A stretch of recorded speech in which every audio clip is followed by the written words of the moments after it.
जय श्री जगन्नाथ। सुरेंद्र महांतींकर आउ एक कहानी आज सुनिबा। गोटिए आत्महत्यार कहानी। आसंतु सुनिबा कहानी गोटिए आत्महत्यार कहानी। रेलवे टाइम टेबुल उपरु मुह उठाई कंपार्टमेंट भितरे मोर सहयात्री से भद्रलोक को पचारिली केउ स्टेशन रे ओल्हेबा मो पक्षर सुविधाजनक, अंजनगढ़ ईस्ट, सेंट्रल ना कैंटोनमेंट। उत्तर पूर्व मौसुमीर मेघमाला कंपार्टमेंट बाहर चारिआडू निबुज होई माड़ी आसुला। झरका काच उपरे वर्षा बिंदु झरिबा पई मध्य अनेक आरंभ करथिला वेदना विषर्ण आखिपतारू बिंदु लुह परी। माड्रास छाड़िबा परठारू जीटी एक्सप्रेस रो ए कंपार्टमेंट रे तांको व्यतीत अन्य सहयात्री नथिले। भद्रलोक मध्य जिबे अंजनगढ़। 2 दिन तले ट्रेन रे उठिया बेले कथा प्रसंग रे सेई तथ्य संग्रह करिथिली भद्रलोकक ठारू। आम दुहिंकर मध्य रे आ कथावार्ता नथिला। बोध हुए दीर्घ 9 घंटा परे नीरवतार अत्याचार भंग करी ए मोर प्रथम प्रश्न, केउ स्टेशन रे? भद्रलोक मो आड़े किछि क्षण चाहिए जेपरी से मते देखुथिले प्रथम थर पाई। तापरे निर्लिप्त कंठरे पचारिले, आपण प्रथम अंजनगढ़ जाउछंती परा, ताहले एयर रे आसले नाही काहेकि? आह, ट्रेन की बोरिंग। भद्रलोक आकाश मार्गर पथिक एई थर संभवतः रेलवे प्रति करुणावशत आसीचंती ट्रेन ने। आसीथिले चली थांता, किंतु मोटे 2 घंटार फ्लाइट मध्य रे एते लंबा यात्रा को फांकी देइथिले केते दर्शनीय दृश्य, केते स्मरणीय अनुभूति बाद पड़ी जाइथांता कहंतु तो। स्वगतोक्ति करबा परी कहिली, दिल्ली छाड़िबा पूर्व मु सेमानकु ठीक पचारि पारि नथिली केउ स्टेशन रे ओल्हेबा मो पक्षर सुविधाजनक। एबे टाइम टेबुल रे देखुछि 3टा स्टेशन, अंजनगढ़ ईस्ट, सेंट्रल और cantonment. It all depends. Bhadralok खंडे इंडिया किंग सिगरेट लाइट रे जळाई उत्तर देले, माने सबु निर्भर करे अंजनगढ़ रे आपणकर गंतव्य और ठिकाना उपरे। आपण रहिबे केउठी? होटल रे निश्चय। की प्रकार बा केउ स्तर रे होटल रे मो उठी पारे भद्रलोक मो चेहरा को जेपरि अनुमान करि पार नथिले। से कहिले, आपण जदि वेजिटेरियन होइतांती ताहले लक्ष्मी विलास होटल। उडीपी मानकर नॉन वेजिटेरियन होइतिले ब्लू हिल्स, सेमानकर चार्ज मॉडरेट। ताहले आपण सिटी स्टेशन रे ओल्हेले चलिबो। सेठारु ए होटल सब 2 किलोमीटर भितरे। मो चेहरा रे थिला सही परी वित्त मध्यवित्तीय छाप, जहाँ सबुदिन सबुबेले दयनीय। उच्च वित्तर अहंकार नहीं किंबा सर्वहरार बेपरुआमी नहीं, विचारा ही तार एकमात्र विशेषण। कंपार्टमेंट भितरे आलुओ जली उठिथिला। ट्रेन सेतेबेलकु मंथरित गति रे उठुथुला गोटिए चढ़ाणी रे। बाहर अंधकार भितर को चाही मु उत्तर देली, मु उठिबी विशाखा महल होटल रे। विशाखा महल? भद्रलोक मोर आपाद मस्तक निरीक्षण कले। विशाखा महल? भद्रलोक प्रश्न कले विस्मित कंठरे। विशाखा महल 3 स्टार, 4 स्टार बा 5 स्टार नुहे, कहबा गले स्टार रो ऊर्ध्वरे। ब्यूटी सैलून नहीं, स्विमिंग पूल नहीं, कबाब कॉर्नर नहीं, काबारे नहीं, अच्छी केवल गोटे मिनी गोल्फ कोर्स। तथापि फॉरेन टूरिस्ट मानकर भिड़ सेठी। मात्र भारतर नवधनिक गोष्ठी पसंद करती अंजनगढ़ अन्य 5 स्टार होटल। भद्रलोक कहिले, किंतु जानती तो विशाखा महल रे गोटे मोटे 30टा सूट। गोटे सूट्र दिन को भड़ा केवल 250 टंका रु 350 टंका। आउ प्रेसिडेंट सूट रो भड़ा तो 500। सेथिपई फॉरेन टूरिस्ट मानकर भिड़ सेठी। मो परी ढिला पाइजामा और पंजाबी भवघुरा चेहरार जड़े लोक जे विशाखा महल परी सुपरस्टार होटेल रे उठी पारे यह से विश्वास करि पार नथिले। सेथिपई संभवतः से मते आगतुरा सतर्क करि दउथिले। किंतु से बा किपरि जानिबे? राजनीतिक प्रभाव रे मु एक कंपनी रो डायरेक्टर। अंजनगढ़ रे मोर अवसर विनोदन पाई से कंपनी पक्षरु होईची भूरी प्रशंसा। आमे तो ए जुगर नव्य सभ्रांत गोष्ठी, लक्ष्मी को बरपुत्र। कला टंकार हाथ सफाई पई एई होटेल सबु मध्य गोटिए पंथा। ता नहेले विशाखा महल किए आ मु किए? कौनसी धर्मशाला थिला मो पई यथेष्ट। अर्थात अर्थनीतिक बुनियादी दृष्टि मु बा आमे साधारणतः सेई धर्मशाला स्तर। से पचारिले, आगरू रिजर्वेशन करिसंती तो? रिजर्वेशन थिला ठीक, किंतु मु निर्लिप्त कंठरे पचारिली कौन खूब भिड़ हुए सेठी? भद्रलोक उत्तर देले छुट्टी नहिले वीकेंड दिन मानकर फॉरेन टूरिस्ट मानकर खूब भिड़ जमे सेठारे। संदेह विमोचन पाई पॉकेट्रु टेलेक्स मेसेजटा काढ़ी आउ थरे पढ़िली। विशाखा महल रे मोर रिजर्वेशन एकाथरे पक्का। भद्रलोक परामर्श देले ताहेले अंजनगढ़ कैंट्रे ओल्हेइबा आपणक पक्षरे सुविधाजनक। विशाखा महल सेठी ठारू प्राय 14 किलोमीटर, किंतु कैंटनमेंट रु 8। अंजनगढ़ एकदा थिला भारतर एक प्रसिद्ध समृद्ध देशीय राज्य। प्राय 2 शताब्दी तले ब्रिटिश इतिहास प्रसिद्ध कावेरीपतन युद्ध रे अंजनगढ़ अधिकार करिबा परे काबीपतनरू राजधानी उठाई नूतन राजधानी स्थापन करथिले अंजनगढ़। यूरोपीय स्थपति मानक द्वारा निर्मित होइतिबा चंद्रमहल प्रासाद को केंद्र करी नूतन अंजनगढ़ सहर। एहार निर्माण शैली अष्टदश शताब्दी यूरोपीय स्थापत्य चरित्र थिला सुस्पष्ट, किंतु तार गंबुज मानकर थिला केवल भारतीयतार स्वाक्षर। सेतिके बेले ब्रिटिश कूटनीति रे देवराय माने अभिषिक्त होइथिले अंजनगढ़ राजवंश रूपे। सेमानंको अनुगत रखिबा पई अंजनगढ़ रे स्थापित होइतिला अंजनगढ़ कैंटनमेंट। किंतु अंजनगढ़ महाराजा माने थिले प्रगतिशील प्रजारंजक। सेमानंक पृष्ठपोषकतारे अंजनगढ़ परिलक्षित होइतिला साहित्य, संगीत, नृत्य और विज्ञान चर्चार एक प्रसिद्ध केंद्र रूपे। आपण प्रथम थर पई अंजनगढ़ आसुचंती परा? हाँ, बाहर अंधकार भितर को चाही मो उत्तर देली अन्यमनस्क भावरे। शुणिछि अंजनगढ़ सुनाम सारा भारत रे, उद्यान नगरी अंजनगढ़। भद्रलोक कहिले अंजनगढ़ से सौंदर्य नाही एबे। रास्ता कड़े छाया घन गोलमोहर गछ सब कटा सरिलाणी। जो स्थान मानकर थिला पार्क सेठारे बे गढ़ी उठिछि नुआ नुआ कॉलोनी। अंजनगढ़ को घेरी प्रतिदिन गढ़ी उठिछि नुआ नुआ कारखाना। आम पिलादिनर अंजनगढ़ बे स्वप्न। भद्रलोक गोटे दीर्घश्वास पकेले। आ महाराजा? मु पचारिली अहेतुक कौतूहल रे। रिपुदमन देवरायंकर मृत्यु परे आउ तो महाराजा नाहांती। भद्रलोकंक उत्तर दीर्घश्वास रे भरा। किंतु महाराजा रिपुदमनंकर केही तो उत्तराधिकारी थिबे। से कौन अपुत्रक निसंतान थिले? महाराजांकर एक पुत्र अछंती, कीर्तिचूड़ देवराय। मात्र अंजनगढ़ रे तांकर परिचय और महाराजा नुहे, से केवल कीर्तिचूड़ देवराय। किंतु काहेकि?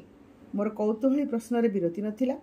राज्य न थाई पारे, पद न थाई पारे, तथापि पदवीटा जीव किपरि? पदवीटा तो गोटे परंपरा। भद्रलोक निष्प्रह कंठरे उत्तर देले किंतु अंजनगढ़ जनसाधारण पई महाराजा रिपुदमन को परठारु ई महाराजा पद लोप। आउ कीर्तिचूड़ देवराय? ए घटना रेल यात्रार विरक्ति मु कटाइबाकु चाहुथिली महाराजा गल्परे, किंतु भद्रलोकंकर सेतिरे आग्रह नथिला। तांको कंठस्वर मन होउतला से जेपरी एसबु प्रसंग एड़ाई देबाकु चाहुथिले। अंततः एड़ी पारिले से जेपरी स्वस्ति पाते। मात्र कंपार्टमेंट रे आमे तो 2 जण। अंजनगढ़ लोक माने साधारणतः सौजन्य प्रवण। उत्तर भारतीय रुक्षता सेमान ठारे विरल। भद्रलोक से बोधुए दे चलते मोर एसबु अबांतर प्रश्नर उत्तर। मु पचारिली कीर्तिचूड़ देवराय वर्तमान केउठी करूछंती कोन? से बे प्राय रहउछंती बॉम्बे रे फिल्म प्रोड्यूसर। कंठरे परिहासर स्वर प्रच्छन्न। किंतु बॉम्बे रे नामकरा प्रोड्यूसर मानक मध्यरे कीर्तिचूड़ देवरायंग नाम तो मु सुनी नै। भद्रलोक आस्ट्रे भितरे जळंता सिगरेट खंड निभाई कहिले तांकर सबु पिक्चर तो फ्लॉप। आपण तांको नाम शुणिबे कोडु? ऐतिहासिक देवराय वंशर शेष उत्तराधिकारी हिंदी फिल्म प्रोड्यूसर। अतीत और वर्तमान, इतिहास और वास्तवता मध्यरे मु कोनसे सामंजस्य स्थापन करि पारनथिली। तथापि महाराज कहानी शुणिबार तृष्णा प्रशमित होई नथिला। मु पचारिली महाराज रिपुदमन को देहांत हेला केबे? हाँ हाँ मने पड़गला। प्राय वर्षक तले को खबर कागज रे शोकांजलि स्तंभ रे पढ़िथिली महाराज रिपुदमन को मृत्यु संवाद। किंतु से मले किपरि? भद्रलोक मोर 2 आखि भितर कठोर दृष्टि रे चाहिले। ए प्रकार प्रश्न जेपरि संपूर्ण बेआदि। तापरे उत्तर देले मोर प्रश्न वर्णर निष्कृति पई महाराजा रिपुदमन आत्महत्या कले। किंतु केउ दुखरे? तांकर वार्षिक प्रिभिपर्स परिमाण थिला 12 लाख टंका टैक्स फ्री। अवश्य प्रिभिपर्स बंद होइतिला तथापि अकलित संपत्तिर अधिकारी थिले महाराज रिपुदमन। जस ख्याति प्रतिपत्ति मध्य थिला प्रचुर। भारतीय राजन्य मंडली रे से थिले अग्रगण्य। महाराजा रिपुदमन आत्महत्या कले कहीं? मोर प्रश्न सब जेपरी अबारित सेहीपरि अबांतर। भद्रलोक सौजन्य धैर्य शेष सीमार पहुंचीला। से केतेटा लाइट स्विच निभे दे कहले, कहार व्यक्तिगत जीवन में केतेबेले ट्राजेडीर धक्का किपरि लगे आउ सेथिरु निष्कृति पाइबा पई से आत्महत्या करे, से खबर किए रखिपारे कहतु। अच्छा, गुड नाइट। भद्रलोक मो आड़ को मुह बुलाई शोई पड़े बा शोइबा पई चेष्टा कले। ए विषयन आलोचना पई तांकर जेपरि प्रवृत्ति नथिला। अंजनगढ़ लोके साधारणतः प्रजानुरक्त। महाराजा मानंकु नै पई सेमानकर प्रगाढ़ श्रद्धा और ममता। अंजनगढ़ रे आमे ट्रेन पहुंचीबो सकाळे, आउरी प्राय 10 घंटार असरंती बाट। झरका बाहरे मेघाच्छन्न आकाश रे गोटे निस्पंद तारा आड़कू चाही बारंबार तुहाई तुहाई सेही प्रश्न ही पचारुथिली। महाराजा रिपुदमन आत्महत्या कले केउ दुखरे? रेलचकर घूर्णन जेपरी से प्रश्नर अछिंडा पुनरावृत्ति। काहींकी काहींकी? वर्षा धुआ सकाळर कोमल आलोकरे अंजनगढ़ कैंट्रु मोटर कार गड़ी चलीथिला दक्षिण पाखरे सहर को कटाई कुमारी हिल्स पादरे। कला रिबन परी लंबी थिला जनविरल रास्तारे विशाखा महल अभिमुखे। अंजनगढ़ सहर बाहरे विशाखा महल उठाणी रे उठिथिबा ड्राइवर कहिला, एई चंद्रमहल पैलेस। चंद्रमहल पैलेस सुनेली चूड़ा और गंबुज सबू सकाळ खरारे झलमल करुथिला। एई पैलेस रो चित्र मु देखिछि अंजनगढ़ टूरिस्ट पैम्पलेट मानकरे। गत राति प्रश्न मो मनरे पुणी खंडियाभूत परी घूर्णी उड़ाई चेई उठिला। महाराजा रिपुदमन कौन एई पैलेस रे आत्महत्या करथिले? ड्राइवर आम कंपानीर, किंतु अंजनगढ़ अधिवासी। अंजनगढ़ प्रत्येक अधिवासी जेपरी महाराजा रिपुदमन को आत्महत्या संपर्क में कौन उत्तर देवाई कुंठित। सेमानक दृष्टि रे एपरी प्रश्न नितांत बेआदबी। मो प्रश्न शुणिपारि नथिबार अभिनय करी ड्राइवर बाम पाखरे कुमारी पर्वत चूड़ारे गोटे मंदिरर गोपुर देखाई कहला, ये महामाया मंदिर। अनेक टूरिस्ट और यात्री आसी ए मंदिर रखा। आपण मध्य महामाया को दर्शन करें सर। देवराय वंशर इष्टदेवी महामाया, किंतु शुणिछि ए मंदिर देवराय वंश ठारू आहुरी प्राचीन। केउ शताब्दी? किंतु गवेषणार प्रवृत्ति सेतेबेले नथिला। मु मध्य बुझी पारुथिली ड्राइवर अभिनय। आउ थरे सेही प्रश्नर पुनरावृत्ति करी पचारिली, महाराज रिपुदमन कौन ए चंद्रमहल पैलेस रे आत्महत्या करथिले? अगत्या ड्राइवर संक्षेप रे उत्तर देला, दिने सकाळे महाराजा रिपुदमन को पई बेडटी नियमित समय रे नेला बेलकू देखागला महाराजंकर शेष निश्वास बही जाइछि। डाक्तर माने परीक्षा करथिले तापरे माने पोस्टमार्टम। गवर्नर, मुख्यमंत्री, बड़ बड़ सरकारी ऑफिसर तापरे आसीथिले चंद्रमहल पैलेस को। सेमानक मध्यरे अनेक समय धरी मंत्रणा चलला। तापरे सरकार को निर्देश रे तांकर सब सत्कार हैला। होई पारे हार्ट फेलियर, होई पारे आत्महत्या। किंतु काहेकी? एथर ड्राइवर आ कोनोसी उत्तर देला नहीं। आमे उठुतुलु कुमारी पर्वतमालार गड़ाणी चढ़ाणी रे। रास्ता दुई पाखरे छायाघन वृक्ष भिथिका शेषरे लेखा थिला देखा जाउथिला विशाखा महलर मार्बल गंबुज। रास्ता कड़े उच्च प्राचीर बेष्टित गोटे विराट परिसर देखाई ड्राइवर कहला, एईटा थिला महाराजांक ग्यारेज। एथिरे थिला 100 लिमोसिन, सेथि मध्यरु रोल्स रॉयस थिला 10टा। ग्यारेज अतिक्रम करी जिबा बेले फाटक उपरे गोटे प्रकांड अर्धवृत्ताकार साइन बोर्ड आखिरे पड़ुथिला, सुदर्शन ट्रांसपोर्ट कंपनी। ड्राइवर कहला, महाराजा ग्यारेजटा को बिक्री कर देइथिले एई कंपनी को। एमानकर ट्रक सब चले सबुआड़े, दिल्ली, बॉम्बे, कलिकता। आ लिमोसिन सबू रोल्स गोटे किणी नहीं गले जड़े फरेन टूरिस्ट। विशाखामहल पैलेस प्रवेश द्वार रे गार्ड रूम। एठारे संभवतः दिने चित्रपुतुली परी वर्णाढ़ यूनिफॉर्म परिहित प्रसाद रक्षी घोड़ासवार माने पहरा दउथिले। मात्र एबे एहार धड़ा मार्बल पहाच उपरे गोटे बुला छेड़ी शोइथिला। मोटर हॉर्न शब्द से चाहिला मोटर गाड़ी आड़े। तापरे पुणी रोमंथन करि चलिला। तार रोमंथन रे आम गाड़ीटा थिला जेपरी गोटे अकारण अवांछित प्रतिबंधक। मेन गेट ठारू विशाखा महल पोर्च पर्यंत एकदा लंबी थिला पल्लवित छायास्निग्ध भिथिका, किंतु एबे केवल रहिथिला वृक्ष भिथिकार ध्वंसावशेष। केते गछ भांगी पड़िथिला झड़रे, आउ केते गछ कटा होई तार थुंटा सब दिसुथिला क्षत चिन्ह परी ड्रुपिंग देवर गछ आ अश्रु और विषादर प्रतिमूर्ति। ड्राइवर कहला विशाखा महलर गोलापबाग अंजनगढ़ दिने थिला मशहूर। गोटे दीर्घ निश्वास पकाई ड्राइवर नीरव हो गला। पार्वत्य उपत्यकार ढेउ ढेउका प्रांतर भितर एटी सेठी गोटे गोटे यूकालिपटास गछ ठिया होईछि एक विस्मृत कालर शेष प्रतिनिधि रूप। मु पचारिली से गोलाप सब गला कुआडे? महाराजा ये पैलेस गवर्नरटा को बिक्री करदेवा परे माली माने विदा हो गले। गोलाप बंचेब किए? माली संख्या तो कम नथिले। दले फरेन टूरिस्ट कांधरे एयरबैग कैमेरा बाइनोकुलर प्रभृति झुलाई पोर्च रे रुंड होइतिले। सेमानको स्टेशन अथवा एरोड्रोम को नेबा पई धाड़ी बांधी अपेक्षा करथिला अध डजन आंबासडर। मात्र ध्रुपदी शैली रे निर्मित विशाखा महलर गाड़ी बारंडा तले आंबासडर गाड़ी सब देखा जाउथला नितांत अपांक्त्य। गाड़ी बारंडार गोलेई स्तंभ सब सुधा रोमान स्थापत्य स्मरण कराई दिए। केवल धरा मार्बल आउ मार्बल प्राय 10-12टा मार्बल पाहाच उठी जिबा परे उपरे बारंडारे दुई प्रकांड कोरिंथियन स्थापत्य शैलीर मार्बल स्तंभ उपरे रोमान शैलीर खिलाण। बारंडा डेई गले खोलिछि रिसेप्शन परे काउंटर। बोध हुए विशाखा महल एक होटेल रे परिणत होगा परे कोरियन थियान गोलाकार स्तंभर पाददेश खंडे मार्बल फलक खोदित होईछि अभिलेख। टूरिज्म मंत्रालयर मान्यवर मंत्री एही मोर होटेल को उद्घाटन करथिले तारीख सालरे। भारी बेखाबी दिसुला से क्षुद्र मार्बल फलक। से पृष्ठभूमि रे कोरिंथियन स्तंभर मौन उदास गांभीर्य ताहार अकिंचनता को जेपरी उपहास करुथिला। महाराजा रिपुदमन को अशश्री प्रेतछाया जेपरी पचारुथिला अमरत्वर मूल्य कौन सामान्य खंडे मार्बल? किए बा अच्छी मन रखिछि मते? विशाखा महल आज मो अपेक्षा आहरी प्रसिद्ध। रिसेप्शन काउंटर कांथरे राष्ट्रनेता सस्मित फोटोग्राफ। से जेपरी एई इमारतर निर्माता महाराजा रिपुदमन निर्वासित सेठारु। किंतु महाराजा रिपुदमन आत्महत्या कले काहेकि? पुणी से उत्पीड़िक असमाहित प्रश्न। बेलबॉय मो जिनसपत्र धरी ऊपर को उठी जाइथिला। रिसेप्शनिस्ट महिला उठरे मोलायम हस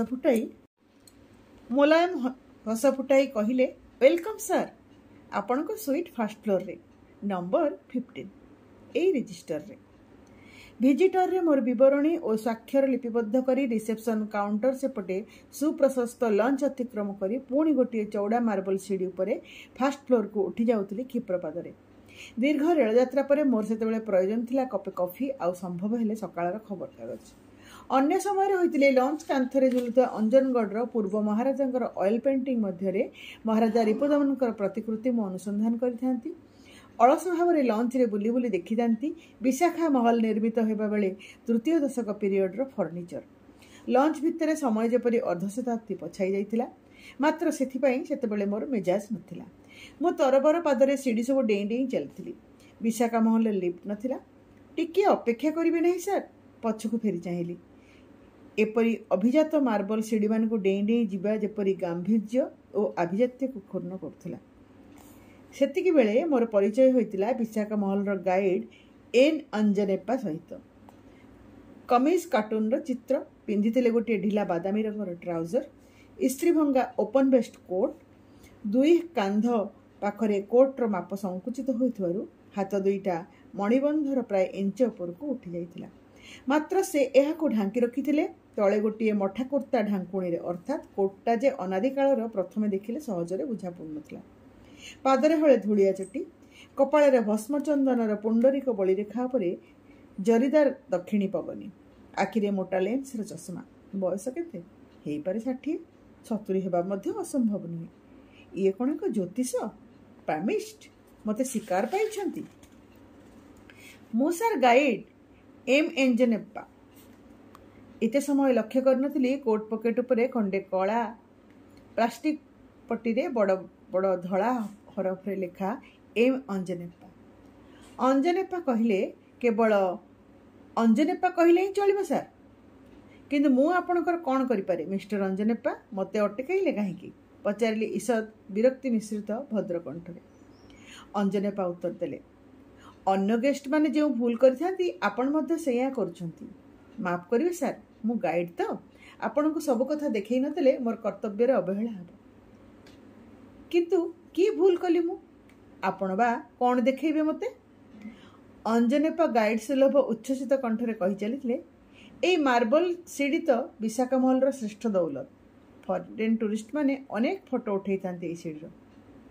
କିନ୍ତୁ କାହିଁକି? ଏଇଟା ତ ଗୋଟିଏ ମାମୁଲି ସିଡ଼ି ମାତ୍ର, ଅବଶ୍ୟ ମାର୍ବଲର। ସିଡ଼ି ପ୍ରତି ତାତ୍ସଲ୍ୟ ଅଞ୍ଜନେପା ବରଦାସ୍ତ କରିପାରିଲେ ନାହିଁ। ସେ କହିଲେ, କ'ଣ କହିଲେ? ଏ ଗୋଟିଏ ମାମୁଲି ସିଡ଼ି? ଏ ସିଡ଼ି କିନ୍ତୁ ଖଣ୍ଡେ ମାର୍ବଲ ପଥରରୁ ଖୋଳା। ଅନ୍ୟ ସିଡ଼ି ପରି ମାର୍ବଲରେ ମାର୍ବଲ ଯୋଡ଼ା ହୋଇ ଏ ସିଡ଼ି ତିଆରି ହୋଇନାହିଁ। ଜଣେ ଫ୍ରେଞ୍ଚ ଆର୍କିଟେକ୍ଟ ଏହି ସିଡ଼ି ଭେନିସ୍ରୁ ଆଣି ଖଞ୍ଜିଥିଲେ ସେଠାରେ। ଆପଣ ପରୀକ୍ଷା କରି ଦେଖିପାରନ୍ତି। ସିଡ଼ି ବାଡ଼ାର ଲତା ଫୁଲପତ୍ର ସବୁ ସୁଦ୍ଧା ସେଇ ଖଣ୍ଡକ ପଥରରେ ଖୋଳା ହେଇଛି। ଯୋଡ଼ି ଯୋଡ଼ି କାମ ହେଇନାହିଁ ଏଥିରେ। ଅଞ୍ଜନେପା ମୋତେ 2 ହାତ ହଲାଇ ଡାକୁଥିଲେ ତଳକୁ ଓହ୍ଲାଇ ସିଡ଼ିଟା କିପରି ଖଣ୍ଡେ ମାର୍ବଲ ପଥରରୁ ଖୋଳାଯାଇ ତିଆରି ହୋଇଛି ତାହାର ବିଭିନ୍ନ ଚାକ୍ଷୁଷ ପ୍ରମାଣ ଦେଖିବା ପାଇଁ। କିନ୍ତୁ ସେଥିପାଇଁ ସେତେବେଳେ ମୋର ସମୟ କିମ୍ବା ମାନସିକ ପ୍ରବୃତ୍ତି ନଥିଲା। ମାତ୍ର ଅଞ୍ଜନେପା ତାଙ୍କ କର୍ତ୍ତବ୍ୟ ଜ୍ଞାନରେ ଅଟଳ। ଏପରି ଏକ ଅର୍ଦ୍ଧପାଗଳକୁ ହୋଟେଲ କର୍ତ୍ତୃପକ୍ଷ କାହିଁକି ଚାକିରିରେ ରଖିଛନ୍ତି ବିସ୍ମିତ ହେଉଥିଲି। ଅଞ୍ଜନେପା ଛାଡ଼ିବାର ପାତ୍ର ନୁହନ୍ତି। ସେ ମୋ ପଛେ ପଛେ ସିଡ଼ିରେ ଉଠିଲା ବେଳେ କହୁଥିଲେ, ଆମେରିକାର 2 ଜଣ ଟୁରିଷ୍ଟ ଥରେ ମହାରାଜାଙ୍କୁ ପ୍ରସ୍ତାବ ପଠାଇଥିଲେ ଯେକୌଣସି ମୂଲ୍ୟରେ ଏ ସିଡ଼ିଟାକୁ ତାଡ଼ି ଆମେରିକା ନେଇଯିବା ପାଇଁ। ସେମାନେ ମଧ୍ୟ ପ୍ରସ୍ତୁତ ଥିଲେ ନିଜ ବ୍ୟୟରେ ସେଠାରେ ଗୋଟିଏ ଲିଫ୍ଟ ଖଞ୍ଜି ଦେବା ପାଇଁ। ମନ୍ଦ କ'ଣ? Not a bad bargain. Anjaneppa କହିଲେ, ମହାରାଜାଙ୍କର ସେତେବେଳେ ଯେପରି ଅର୍ଥାଭାବ ଅନ୍ୟ କେହି ହୋଇଥିଲେ ଆପତ୍ତି କରିନଥାନ୍ତା। କିନ୍ତୁ ମହାରାଜା କ'ଣ ସେମାନଙ୍କୁ ଉତ୍ତର ପଠାଇଥିଲେ ଜାଣନ୍ତି? ନେକ୍ସଟ ଫ୍ଲାଇଟ୍ରେ ଅଞ୍ଜନଗଡ଼ ଛାଡ଼ି ଚାଲିଯିବା ପାଇଁ। 12 ଲକ୍ଷ ଟଙ୍କା ଟ୍ୟାକ୍ସ ଫ୍ରି ପ୍ରିଭିପର୍ସ ସତ୍ତ୍ୱେ ମହାରାଜାଙ୍କର ଅର୍ଥାଭାବ ଥିଲା? କ'ଣ କହୁଛନ୍ତି ମିଷ୍ଟର ଅଞ୍ଜନେପା? ଅଞ୍ଜନେପା ଉତ୍ତର ଦେଲେ, ଆପଣ ବୁଝିପାରିବେ ନାହିଁ ମହାରାଜା ରିପୁଦମନଙ୍କର ଅର୍ଥାଭାବ ଥିଲା କିପରି ଉତ୍କଟ। ଏଇଟା ଥିଲା ଦରବାର ହଲ୍। ସିଡ଼ି ଶେଷରେ ଗୋଟିଏ ବାରଣ୍ଡା ଅତିକ୍ରମ କରିବା ପରେ ଏହି ପ୍ରକାଣ୍ଡ ହଲ୍। ସୁନେଲି କାମକରା ଛାତରୁ ଝୁଲୁଥିଲା ଗୁଡ଼ିଏ ଶାର୍ଡେଲିୟର। କାନ୍ଥରେ 1819 ଶତାବ୍ଦୀର ଅନେକ ବ୍ଲାକ୍ ଆଣ୍ଡ ହ୍ୱାଇଟ୍ ପେଣ୍ଟିଂ। ଅଞ୍ଜନେପା ପ୍ରସ୍ତୁତ ଥିଲେ ପ୍ରତ୍ୟେକଟି ଛବି ମୋତେ ବୁଲେଇ ଦେଖାଇବା ପାଇଁ। ଏ ଛବିଟା କିନ୍ତୁ ଦେଖନ୍ତୁ ସାର୍, ଏ ଯା ଫାଁସୋ ମିଲେଟ୍ର ପ୍ରସିଦ୍ଧ ଛବି ଦି ସେ ଅର୍, ଆଉ ଏଇଟା ହୁଇସଲରଙ୍କର। ଏ ସବୁ ଅରିଜିନାଲ ସାର୍। ମହାରାଜା ୟୁରୋପରୁ ନିଜେ ବାଛି ବାଛି କିଣିଥିଲେ ଏସବୁ ପେଣ୍ଟିଂ। ଆମେରିକାନ ମାନେ। ଦୀର୍ଘ ରେଳଯାତ୍ରା ପରେ କଳାଚର୍ଚ୍ଚା ପାଇଁ ମୋର ସେତେବେଳେ ମାନସିକ ଅବସ୍ଥା ନଥିଲା। ପୁଣି ଅଞ୍ଜନେପା ପରି ଏକ ବାବଦୁକରର ସାନ୍ନିଧ୍ୟରେ। ମୁଁ କହିଲି, ମିଷ୍ଟର ଅଞ୍ଜନେପା, ମିଲେଟ୍, ହୁଇସଲର ଆଉ ମହାରାଜା ରିପୁଦମନଙ୍କ ପରିବର୍ତ୍ତେ ମୋର ପ୍ରୟୋଜନ ବର୍ତ୍ତମାନ କପେ କଫି ଆଉ ମିଳେ ଯଦି ସକାଳର ଖବରକାଗଜ। ନିଶ୍ଚୟ ନିଶ୍ଚୟ, ଏସବୁ ଆପଣ ବରଂ ପରେ ଲିଜରଲି ଆରାମରେ ବୁଲି ବୁଲି ଦେଖିପାରିବେ। ଏଇ ବାଁ କଡ଼ରେ କରିଡରରେ ପାଖ ରୁମ୍ ନମ୍ବର 50। ରୁମ୍ ଭିତରକୁ ଅଞ୍ଜନେପା ମୋ ଆଗେ ଆଗେ ଆସି ଗୋଟିଏ ଚଉଡ଼ା ବେ ୱିଣ୍ଡୋର ଭେଲଭେଟ୍ ପର୍ଦ୍ଦା ସବୁ 2 ହାତରେ ଘୁଞ୍ଚେଇ ଦେଇ କହିଲେ, ଏଇ ସୁଇଟ୍ର ବିଶେଷତ୍ୱ ଆପଣ ଏଠାରୁ ଦେଖିପାରିବେ। କୁମାରୀ ହିଲ୍ସ ଉପରେ ମହାମାୟାଙ୍କ ମନ୍ଦିର। ଫରେନ୍ ଟୁରିଷ୍ଟମାନେ ଭାରି ତାରିଫ କରିଥାନ୍ତି ଏଇ ସୁଇଟ୍ଟାର। ମୋର କ'ଣ ପରିତ୍ରାଣ ନାହିଁ ଅଞ୍ଜନେପା ଠାରୁ? ଅଞ୍ଜନେପା ହୋଟେଲର ଇଣ୍ଟରନାଲ ଟେଲିଫୋନରେ ଅର୍ଡର ଦେଉଥିଲେ, ସୁଇଟ୍ ନମ୍ବର 15କୁ ପଠାଇ ଦିଅ କଫି ଆଉ ଖବରକାଗଜ। ଅନେକ ସମୟ ପରେ ଅଞ୍ଜନେପା ଗୋଟିଏ ବୁଦ୍ଧିମାନର କାର୍ଯ୍ୟ କରୁଥିଲେ। ଲମ୍ବା ବାଳ, ଜୁଲଫି ଆଉ ଫ୍ଲେୟାର ପିନ୍ଧା ଜଣେ ତରୁଣ ବେଲବୟ ଗୋଟିଏ ଟ୍ରେରେ ଆଣିଦେଇଥିଲା କଫି ସରଞ୍ଜାମ ଆଉ ଖବରକାଗଜ। ମୁଁ ସ୍ୱସ୍ତିର ଦୀର୍ଘଶ୍ୱାସ ପକାଇଲି। ଏମ୍ ଅଞ୍ଜନେପା ଯେପରି ଆକସ୍ମିକ ଭାବରେ ମୋ ଉପରେ ଆକ୍ରମଣ କରିଥିଲେ, ସେହିପରି ଆକସ୍ମିକ ଭାବରେ ବିଦାୟ ନେଇ ଚାଲିଗଲା ବେଳେ କହିଲେ, ଆପଣ ରିଲାକ୍ସ କରନ୍ତୁ ସାର୍। ଏଇ ଟେଲିଫୋନରେ ମୋତେ ଖବର ଦେଲେ ମୁଁ ଆସି ପହଞ୍ଚିଯିବି। At your leisure. ଅଞ୍ଜନେପା ଚଟି ଘୋଷାଡ଼ି ଘୋଷାଡ଼ି ଚାଲିଗଲେ। ରୁମ୍ କିପର ଜଣେ ଭଦ୍ରମହିଳା ଭିତରକୁ ଆସି ପବ୍ଲିକ ସ୍କୁଲ ସୁଲଭ ଇଂରାଜୀ ଉଚ୍ଚାରଣରେ ପଚାରିଲେ, ଆଶା କରେ ଏଇ ସୁଇଟ୍ରେ ଆପଣଙ୍କର କୌଣସି ଅସୁବିଧା ହେବ ନାହିଁ ସାର୍। କଫି କପ୍ରେ ଗୋଟେ ଚୁମୁକ ଦେଇ କହିଲି, ଧନ୍ୟବାଦ, କିନ୍ତୁ ଏଇ ଅଞ୍ଜନେପା ଲୋକଟି କିଏ? ମୋର ମନେ ହୁଏ ଲୋକଟାର ମୁଣ୍ଡରେ ଛିଟ ଅଛି। ଭଦ୍ରମହିଳା ଉପରେ ବିଦ୍ରୂପର କୁଞ୍ଚନ। ସେ ସ୍ମିତ ହସି ଉତ୍ତର ଦେଲେ, ମିଷ୍ଟର ଅଞ୍ଜନେପା ହୋଟେଲର ଗାଇଡ୍। କିନ୍ତୁ ହୋଟେଲ କର୍ତ୍ତୃପକ୍ଷ କ'ଣ ଆଉ ଉପଯୁକ୍ତ ଲୋକ ପାଇଲେ ନାହିଁ? ମହାରାଜା ଏ ପ୍ୟାଲେସ୍ ବିକ୍ରି କଲାବେଳେ ସର୍ତ୍ତ ରଖିଥିଲେ, ମୃତ୍ୟୁ ଅଥବା ସ୍ୱେଚ୍ଛାରେ ଅବସର ନେବା ପର୍ଯ୍ୟନ୍ତ ଅଞ୍ଜନେପାଙ୍କୁ ହୋଟେଲର କେୟାରଟେକର ବା ଅନ୍ୟ କୌଣସି ଗୋଟିଏ ଚାକିରିରେ ରଖିବା ପାଇଁ। ତାଙ୍କୁ ସେଥିପାଇଁ ନାମକୁ ମାତ୍ର ରଖାଯାଇଛି ଗାଇଡ୍ ଚାକିରିରେ। ଏ ପ୍ୟାଲେସ୍ ତିଆରି ହେବା ଦିନୁ ମହାରାଜା ତାଙ୍କୁ କେୟାରଟେକର ପଦରେ ରଖିଥିଲେ। से मध्य एई होटेल जेपरी गोटे पुरुणा फर्निचर। भद्रमहिला निजर रसिकतार स्मित हसी विदाय नहीं चलीगले। मात्र जाऊ जाऊ भद्रमहिला पर्दा पाखे अटकी जाई पछकु फेरी चाही पचारे, अंजनेप्पा लगी आपणकर कौन असुविधा हो ना मिस्टर? लोकटी बड़ इंटरेस्टिंग, फरेन गेस्ट मैंने अनेक तारीफ करते। मुझे खबर कागजटा आखि आगे मेलई धरी शिरोनामा गुड़िक आखि बुलाऊली। अंजनेप्पा प्रसंग से मोर भावना व चिंतार नथिला। से निर्जन निस्तब्ध प्रासाद महाराजा रिपुदमन प्रेत गोटे अंध दिहुड़ी बादुड़ी परी डेणा झाड़ी जेपरी उड़ी बुलूला। मु अस्वस्ति बोध करुली। फिका नील पोर्सिलेन आकाशर पृष्ठभूमि रे कुमारी पर्वतमालार ढेउ ढेउका लीलायित विस्तार आड़े गत 2 दिन धरी चाही चाही मु क्लांत होई उठिथिली। मिस्टर अंजनेप्पा अनाहुत अवांछित भाव में इतिमध्य मते विशाखा महल कोर कोण बुलाई प्रत्येकटी चांडेलियार पेंटिंग ठारू आरंभ करी फर्निचर पर्यंत देखाई से सब इतिहास वर्णना कर्तव्य संपादना कर सारी। विशाखा महल जो मध्ययुगीय परिवेश उपभोग करने मुझे एते दूर आसती ताहा क्लांतिकर हो उठिथिला। विशाखा महल गोटे स्वप्निल किंतु विस्मृत अतीत। अंजनेप्पा सहित काली अपराह्न रे विशाखा महल गोटे मृत उद्यान भितर बुलला बेले से मते कहिथिले, जानती सर दिनक पई सुद्धा महाराजा रिपुदमन रही नथिले एठारे। ताहले एते सुंदर पैलेस से तैयारी करथिले काहेकि? विशाखा महल तो थिला गेस्ट हाउस। तापरे केउ वर्ष केउ रेसिडेंट केउ भाइसराय केउ इंग्रेज लोक संवादक सेठी आसी अतिथि होते मिस्टर अंजनेप्पा दे बसिले गोटे भी धारावाहिक बरणी। से सब तांको नख दर्पण। मु केयरटेकर थी तो सेतेबेले सब झंझट मोरी उपरे। मिस्टर अंजनेप्पा शीर्ण मुखर कठोर रेखा सब आत्मप्रसाद उज्जवल और कोमल। किंतु मिस्टर अंजनेप्पा आपण कौन अस्वीकार करेंगे अंजनगढ़ अनेक लहुलुह उपरे गढ़ा ए विशाल विशाखा महल पैलेस शोषण लुंठनर एहीपरी गोटे इमारत को सरकार 1.5 कोटी टंका मूल्य दे किनिबा गोटे अपराध आपण कौन अस्वीकार करेंगे मिस्टर अंजनेप्पा? अंजनेप्पा मुखर रेखा सब कठोर हो उठिला। मु अपेक्षा करी गोटे विस्फोरण। से किंतु कंठस्वर यथासंभव कोमल करी कहिले, आमे अतीत को श्रद्धा करू आमर शैशव परी, कारण ताहा फेरिबार नुहे। तार नेपथ्य थाई पारे बहु लहु आउ लुह, मात्र वर्तमान रे से सब परिणत होइछि सौंदर्य। अंजनेप्पा ताहले केवल केयरटेकर गाइड नुहंती, दार्शनिक मध्य। अंजनेप्पा जुक्ति अकाट्य। पियानो रीड उपरे आंगुठी चलाई नेबा परी जोर रे बेल टुंग टांग शब्द बाजी उठिला। भितर कबाट फिटेबा मात्रे ब्लू जरीदार पगड़ीटा गलाई मिस्टर अंजनेप्पा पचारे, मो भितर को आसीपारे सार? आपणक विश्राम रे व्याघात देली नहीं तो? पुणी अंजनेप्पा। किंतु सेतेबेले विरक्तिकर क्लांतिपद मुहूर्त प्रयोजन थिला अंजनेप्पा सान्निध्य। मु कहिली, स्वागतम अंजनेप्पा। अंजनेप्पा गोटे सोफा पर बसी पड़ी उदास दृष्टि रे चाही रहिले कुमारी पर्वतमाला आड़े। एठारे मोर रहणी शेष, मु काली चली जीवी। सेथिपाई संभवतः से आसीथिले मोठारु विदाय नेबा पई। अंजनगढ़ रे पाद देबा बेलू जो प्रश्नटा मते उत्पीड़ित करी रखिथिला, किंतु जो प्रश्नटा बेआदि भावरे भୟରେ मु एहाको एपर्यंत पचारि पारु नथिली, एबे पचारि देली, महाराजा रिपुदमन आत्महत्या कले काहेकि? अंजनेप्पा आखि दुईटा पत्थर रे खोला आखि परी कठोर निस्पंद हो उठिला। से बोधे मोठार एपरी गोटे आकस्मिक प्रश्न आशा करनथिले।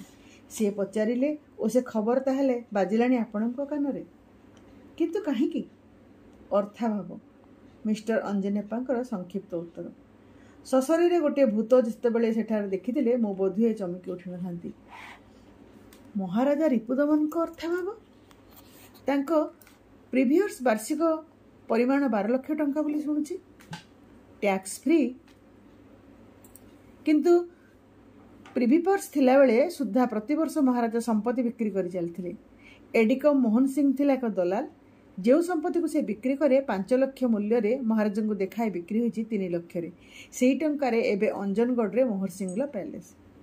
मु कहिली, किंतु महाराजा रिपुदमन शुणिछि अन्य राजा राजडांग परि नथिले। जीवन रे काले से मद तो मद सिगरेट सुधा छुई नथिले। नारी नाइट क्लब ठारे से बहु दूर रे। शास्त्र चर्चा संगीत मध्य रे कटिथिला तांको जीवन। ताहेले प्रतिवर्ष संपत्ति बिक्री करि चलथिले काहेकि? ମିଷ୍ଟର ଅଞ୍ଜନେପା ଉତ୍ତର ଦେଲେ, ମହାରାଜାଙ୍କର ପର୍ସନାଲ ଷ୍ଟାଫ୍ ଥିଲେ ସହସ୍ରାଧିକ। 8ଟା ପ୍ୟାଲେସ୍ରେ ଥିଲେ 200 ପାର୍ଲସ ଗାର୍ଡ ଆଉ ସେମାନଙ୍କ commanding officer, secretary, personal assistant, 2 ଜଣ ଏଡିକମ୍। ରାଜ୍ୟ ଥିଲାବେଳେ ଏମାନେ ଥିଲେ ଯେପରି ରାଜ୍ୟ ଗଲା ପରେ ସୁଦ୍ଧା ଥିଲେ ସେହିପରି। ଏମାନଙ୍କ ବ୍ୟତୀତ ଥିଲେ ଅନେକ ଶାସ୍ତ୍ରଜ୍ଞ ପଣ୍ଡିତ। ଭାରତର ବଡ଼ ବଡ଼ ଶାସ୍ତ୍ରଜ୍ଞମାନେ ପ୍ରତିବର୍ଷ ଆସୁଥିଲେ ଦଶହରା ଉତ୍ସବରେ ମହାରାଜାଙ୍କ ଦରବାରରେ ସଙ୍ଗୀତ ସମ୍ମିଳନୀ ପାଇଁ। ରାଜ୍ୟ ଥିବାବେଳେ ଏଥିପାଇଁ ବ୍ୟୟ ହେଉଥିଲା ଷ୍ଟେଟ୍ ଟ୍ରେଜେରୀରୁ, କିନ୍ତୁ ରାଜ୍ୟ ଯିବା ପରେ ମହାରାଜା ନିଜ ପ୍ରିଭି ପର୍ସରୁ ଏସବୁ ବ୍ୟୟ ବହନ କରୁଥିଲେ। ସେଥିପାଇଁ ତ ପ୍ରତିବର୍ଷ ବିକ୍ରି କରିବାକୁ ପଡ଼ୁଥିଲା ସମ୍ପତ୍ତି। ସେ ଆଖି ଆଗରେ ଭାସି ଉଠିଲା ମହାରାଜ ରିପୁତମନଙ୍କ ଚିତ୍ର। ପରିବର୍ତ୍ତନଶୀଳ କାଳର ଘୂର୍ଣ୍ଣି ମଧ୍ୟରେ ଅପରିବର୍ତ୍ତନୀୟ ଅନମନୀୟ ଶିଳାଖଣ୍ଡ, କିନ୍ତୁ ତାହା ଅକ୍ଷତ ରହିପାରନ୍ତା କେତେବେଳେ? ଅଞ୍ଜନେପା କହି ଚାଲିଥିଲେ, ଅଞ୍ଜନଗଡ଼ର ଦଶହରା ଉତ୍ସବ ଏକ ଦକ୍ଷଯଜ୍ଞ ବ୍ୟାପାର। 10 ଦିନ ଉତ୍ସବରେ କେବଳ ଖର୍ଚ୍ଚ ହେଉଥିଲା ପ୍ରାୟ 2 ଲକ୍ଷ ଟଙ୍କା। ସେ ବର୍ଷ କିନ୍ତୁ ଯୁବରାଜ ଜିଦ୍ ଧରିଲେ ଦଶହରାରେ କେବଳ ପୂଜା ବ୍ୟତୀତ ଉତ୍ସବରେ ଅନ୍ୟ ସବୁ ଅନୁଷ୍ଠାନ ବନ୍ଦ କରିବା ପାଇଁ। ଯୁବରାଜଙ୍କ ଝୁଙ୍କ ଫିଲ୍ମରେ ଯେଉଁ ଟଙ୍କା ସେ ଖଟେଇ ପାରନ୍ତି ଫିଲ୍ମରେ, ଏପରି ଭାବରେ ତାର ଅପବ୍ୟୟ ସେ ବରଦାସ୍ତ କରିପାରୁନଥିଲେ। ତାପରେ ଆଉ କ'ଣ?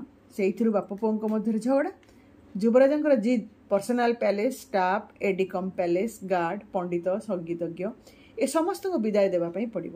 ଏମାନଙ୍କ ପାଇଁ ସର୍ବସ୍ୱ ବ୍ୟୟ ସେ ଆଉ ବରଦାସ୍ତ କରିପାରୁନଥିଲେ। ମହାରାଜା କିନ୍ତୁ ଅବିଚଳିତ। ତାଙ୍କର ସଂକ୍ଷିପ୍ତ ଉତ୍ତର, ଏପର୍ଯ୍ୟନ୍ତ ଯାହା ଯେପରି ଚାଲି ଆସିଛି ସେପରି ଚଳିବ। ତାଙ୍କ ଅନ୍ତେ ଯାହା ହେବାର ହେଉ, ସେଥିରେ ତାଙ୍କର ଆପତ୍ତି ନାହିଁ। ସେହି ବର୍ଷ ମହାରାଜା ବିକ୍ରି କଲେ ବିଶାଖା ମହଲ ପ୍ୟାଲେସ୍। ପ୍ୟାଲେସ୍ ବିକ୍ରି ପରେ ଯୁବରାଜ କୋର୍ଟରେ ମୋକଦ୍ଦମା କଲେ। ମହାରାଜାଙ୍କ ମସ୍ତିଷ୍କ ବିକୃତ। କୁମନ୍ତ୍ରଣାରେ ପଡ଼ି ପୂର୍ବପୁରୁଷମାନଙ୍କ ପୂର୍ବାର୍ଜିତ ସମ୍ପତ୍ତି ସେ ବିକ୍ରି କରି ଚାଲିଛନ୍ତି। ବିଶାଖା ମହଲ ପ୍ୟାଲେସ୍ ବିକ୍ରି ଯୁବରାଜ କୋର୍ଟ ଆଶ୍ରୟରେ ବନ୍ଦ କରିପାରିଲେ ନାହିଁ, କାରଣ ବିଶାଖା ମହଲ ଥିଲା ମହାରାଜାଙ୍କର ସ୍ୱୋପାର୍ଜିତ ସମ୍ପତ୍ତି। କିନ୍ତୁ କେତେଟା କଫି ପ୍ଲାଣ୍ଟେସନ ବିକ୍ରି ପାଇଁ ଯେଉଁ କଥାବାର୍ତ୍ତା ଚାଲିଥିଲା, କୋର୍ଟ ପକ୍ଷରୁ ତା ଉପରେ ଜୋରି ହୋଇଗଲା ଇଞ୍ଜେକ୍ସନ। କୋର୍ଟରେ ହାଜର ହୋଇ ଯୁବରାଜଙ୍କ ଅଭିଯୋଗରେ ଉତ୍ତର ଦେବା ପାଇଁ ମହାରାଜାଙ୍କ ଉପରେ ଜାରି ହେଲା ଯଥାବିଧି ସମନ। ଯେଉଁଦିନ ମହାରାଜ କୋର୍ଟରେ ହାଜର ହେବା କଥା, ତାର ପୂର୍ବ ରାତିରେ ଅତ୍ୟଧିକ ସ୍ଲିପିଂ ଡ୍ରଗ୍ସ ଖାଇ ମହାରାଜା କଲେ ଆତ୍ମହତ୍ୟା। ଝରକା ବାହାରେ ସେତେବେଳକୁ ବୁଲି ଆସିଥିଲା ସନ୍ଧ୍ୟାର ପ୍ରଲେପ। କୁମାରୀ ପର୍ବତମାଳା ଦେଖାଯାଉଥିଲା ଗୋଟିଏ ମୃତ ଡାଇନୋସରର ଶବପିଣ୍ଡ ପରି। ଅଞ୍ଜନେପା ଯେପରି ଆକସ୍ମିକ ଭାବରେ ଆସିଥିଲେ, ସେହିପରି ଆକସ୍ମିକ ଭାବରେ ଉଠିଗଲେ। ତାଙ୍କ କଣ୍ଠସ୍ୱର ବେଦନାରେ ଭରି। ସେ କହିଲେ, ମହାରାଜା ମୋର ଅନ୍ନଦାତା। ତାଙ୍କ କଥା ଏଇ ସନ୍ଧ୍ୟାରେ ସ୍ମରଣ କରି ପ୍ରକୃତରେ ମୋର ଭାରି ଦୁଃଖ ହେଲା ସାର୍। କ୍ଷମା କର ମିଷ୍ଟର ଅଞ୍ଜନେପା, ଏପରି ଏକ ସ୍ପର୍ଶାତୁର ଡେଲିକେଟ୍ ପ୍ରଶ୍ନ ପଚାରିବା ମୋ ପକ୍ଷରେ ଉଚିତ ନଥିଲା। ମିଷ୍ଟର ଅଞ୍ଜନେପା ସେତେବେଳକୁ କରିଡରରେ ଅଦୃଶ୍ୟ ହୋଇଯାଇଥିଲେ।